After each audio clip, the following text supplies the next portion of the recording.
আজ আপনাদের সাথে শেয়ার করে নেব এগ মশলা কারি। এর স্বাদ এবং গন্ধ এতটাই সুন্দর যে বাড়িতে একদিন বানালে 7 দিন পর্যন্ত এর টেস্ট মুখে লেগে থাকবে। এত সুন্দর এবং এত টেস্টি হয়। তো চলুন বেশি না দেরি করে আজকে বানিয়ে নিই এগ মশলা কারির রেসিপি। তো পুরো ভিডিওটা দেখবেন এবং ভালো লাগলে লাইক, কমেন্ট, শেয়ার করবেন। কিভাবে বানাচ্ছি সম্পূর্ণটাই আপনাদের সাথে শেয়ার করছি। স্কিপ না করে পুরোটা দেখবেন। আশা করি স্টেপ বাই স্টেপ ফলো করলে বুঝতেও পারবেন এবং দেখে নিতেও পারবেন। তো আমি এখানে দেখো 4টে হাঁসের ডিম নিয়েছি। আর গ্যাসটা অন করে আমি একটা কড়াইয়ের মধ্যে জল দিয়ে সেদ্ধ করতে বসিয়ে দিয়েছি, সামান্য অল্প একটু নুন দিয়ে। একটু ঢেকে কিছুক্ষণ সেদ্ধ করে নিয়েছি ডিমগুলো। আর ডিমগুলো দেখো বেশ ভালো মতো কিন্তু সেদ্ধ হয়ে গেছে। আমি এখানে হাঁসের ডিম নিয়েছি, আপনারা চাইলে মুরগির ডিমও নিতে পারেন। যে কোনো ডিম দিয়েই বানানো যায় এই এগ মশলা কারি রেসিপিটি। তো ডিমগুলো আমার সেদ্ধ হয়ে গেছে, আমি নামিয়ে নিচ্ছি। নামিয়ে দেখো আমি ডিমগুলোকে বেশ ভালো করে ছাড়িয়ে নিয়েছি। আর একটা কোনো গ্রামে ফাটা বেরিয়ে গিয়েছিল, তো অসুবিধা নেই, ডিম আর কুসুম দুটোই আলাদা হয়ে গেছে, ওটা কোনো ব্যাপার না। ওটা দিয়েও আমি আজকে রেসিপিটি বানিয়ে নেব। আর আমি যে বাকি ডিমগুলো ছাড়িয়ে নিয়েছিলাম, সেই বাকি ডিমগুলো আমি কেটে দুখণ্ড করে নিচ্ছি, যাতে করে হালকা করে যে ভেজে নেব সুবিধে হয়। নমস্কার বন্ধুরা, আমি রূপা, ব্লগ সুইথ রূপা চ্যানেলে আপনাদের সবাইকে স্বাগত জানাই। আজকের এগ মশলা কারি রেসিপিটি এত সুন্দরভাবে আপনাদের সাথে পরিবেশন করব, যেটা দেখলে যে কেউ পছন্দ করবে এবং খেতেও ভীষণ ভালো লাগবে। তো যদি আপনাদের ভালো লাগে অবশ্যই কিন্তু ভিডিওটিতে একটি লাইক দিয়ে ভিডিওটি কন্টিনিউ করবেন। আমি ডিমগুলো কেটে নিয়ে একটু হলুদ আর লঙ্কার গুঁড়ো ছড়িয়ে দিয়েছি। এরপর আবারও কড়াইটা ভালো করে ধুয়ে গ্যাসের মধ্যে বসিয়ে দিয়েছি আর দিয়েছি তেল। তেলটা গরম হয়ে গেলে আমি ওই কেটে রাখা ডিমগুলো এবারে ভেজে নেব। হলুদ আর একটু লঙ্কা গুঁড়ো দিয়ে ডিমগুলো ভেজে নিলে ডিমগুলো বেশ ভালো ভাজাটাও হবে, একটা সুন্দর কালার আসবে, দেখতেও ভারী মিষ্টি লাগবে। আর যেহেতু হাঁসের ডিম, কুসুমটা কিন্তু খুবই সুন্দর হয়। আর এইভাবে যদি ডিমগুলোকে একটু ভেজে নেওয়া হয় হালকা করে, তাহলে এই রেসিপির ক্ষেত্রে ভীষণ ভালো লাগে এবং একটা অন্যরকম লেভেলের স্বাদটাও নিয়ে আসবে। এত সুন্দর হয় এই এগ মশলা কারি রেসিপিটি।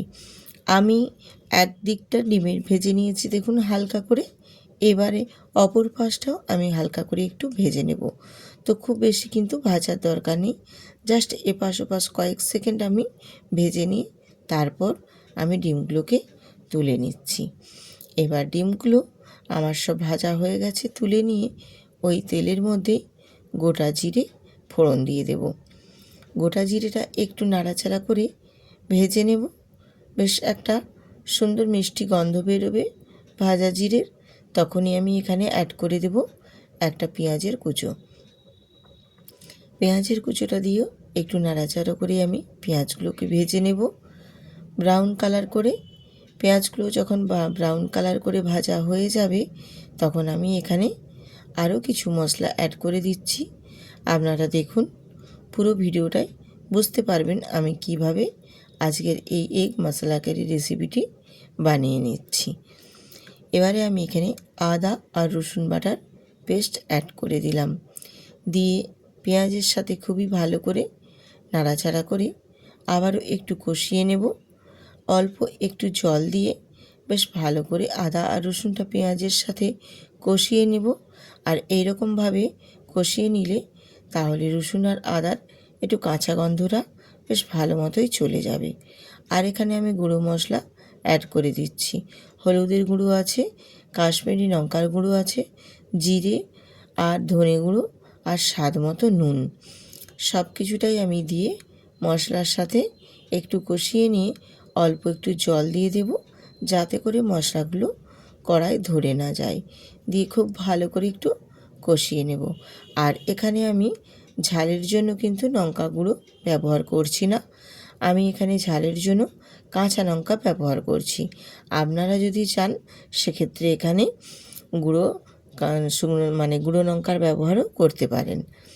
দিয়ে এবারে দেখুন আমি এখানে 2টো কাঁচা লঙ্কা আর একটা টমেটো দিয়েও আবারও খুব ভালো করে মশলাটা কষিয়ে নিচ্ছি। এইরকমভাবে মশলাটা কষিয়ে নিলে মশলার পুরো কাঁচা গন্ধটা বেশ সুন্দরভাবে কিন্তু চলে যায়, আর মশলাটা কষানোও ভীষণ সুন্দর হয়। আর যেহেতু এটা এগ মশলা কারি, সেক্ষেত্রে মশলাটা কিন্তু খুব ভালো মতোই করে একদম কষিয়ে রেডি করে নেব।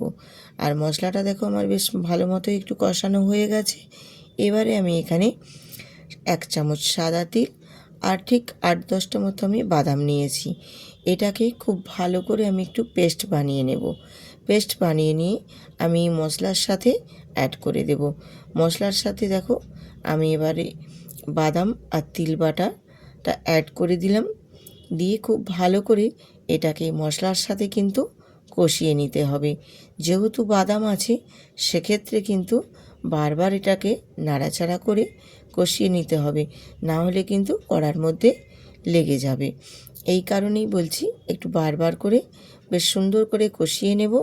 আর যখন দেখবে একদম মশলার গা থেকে তেল ছাড়ো ছাড়ো ঠিক ভাব এসে গেছে, সেই পর্যায়ে আমি এখানে অল্প একটু গরম মশলার গুঁড়ো অ্যাড করে দেব।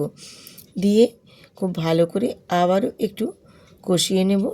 কষিয়ে নিয়ে তারপর শুকনো শুকনো করে যখন কষিয়ে নেব, কষানোটা হয়ে গেলে এখানে আমি অ্যাড করে দেব পরিমাণ মতো জল দিয়ে দেব।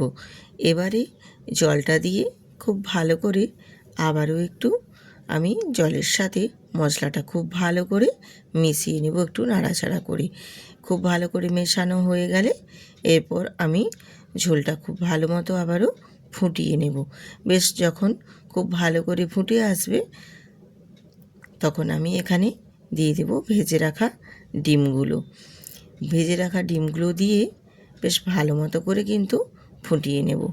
এইভাবেই আজকের এই এগ মশলা কারি রেসিপিটি বানিয়ে নেব।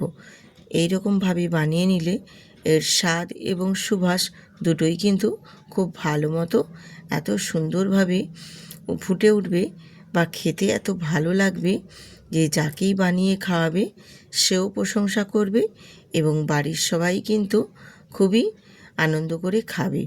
আর এত সুন্দর স্বাদ যে একদিন বানালে কিন্তু বারবার বানানোর রিকোয়েস্ট আসবে। ভীষণই ভালো লাগে, খেতে অপূর্ব স্বাদের হয়।